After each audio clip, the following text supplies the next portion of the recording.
Remember, only you can prevent forest fires. Smokey Bear has been a fire prevention icon for decades, but would you believe he wasn't the U.S. government's first choice? During World War II, timber was a critical resource for America's war effort. Forest fires were a huge concern, so the U.S. Forest Service teamed up with the War Advertising Council and the Association of State Foresters to launch a public information campaign. With slogans like "Forest fires aid the enemy" and "Forest defense is national defense," organizers hoped to appeal to Americans' sense of patriotism and tug at their heartstrings. To help with messaging, the U.S. government licensed Disney's popular Bambi character to serve as its fire prevention mascot.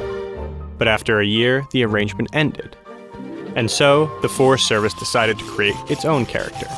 Famed animal illustrator Albert Stahl painted the first Smokey Bear in 1944 before passing the torch to Rudolph Wendelin, an Arlington, Virginia artist who would serve as Smokey's official illustrator for the next 3 decades.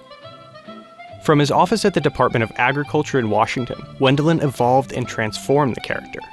By the 1950s, Smokey had his familiar hat, belt buckle, and shovel. He also had a distinctive deep voice, Boys and girls, thanks to DC radio personality Jackson Weaver. And, of course, there was the song. When he tells them to beware, 'cause everybody knows that he's the fire preventing bear. Smokey the Bear, Smokey the Bear. Prowling and a growling and a sniff in the air. It wasn't long before Smokey was everywhere. Appearances, films, cartoons, toys, books, merchandise, and just about anything else that could be emblazoned with a fire prevention message.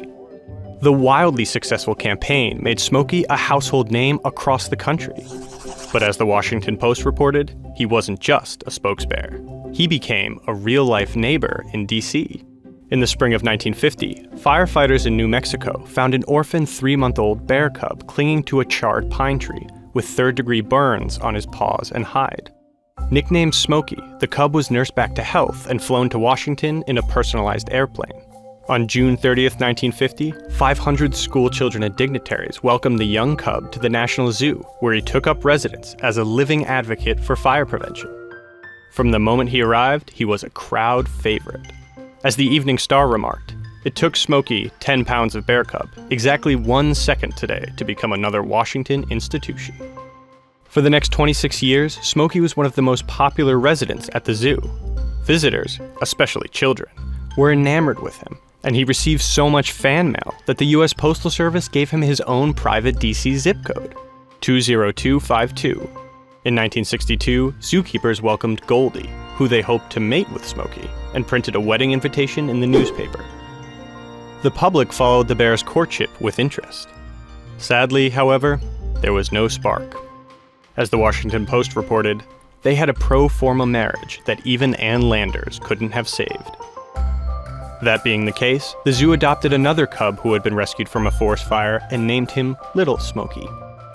Slowed by arthritis, the original Smokey Bear retired from federal service with a VIP ceremony in 1975. The following year, he died peacefully in his sleep. But even as the zoo's most famous resident passed, his fire prevention legacy has carried on. Once a replacement for Bambi, Smokey Bear is now the longest-running PSA campaign in U.S. history, over 80 years and counting. And here in Washington, we can say we've known him best. That's why they call him Smokey. That was how we got his name. Smokey the Bear. For more DC area history, check out our Boundary Stones playlist and subscribe to WETA PBS on YouTube.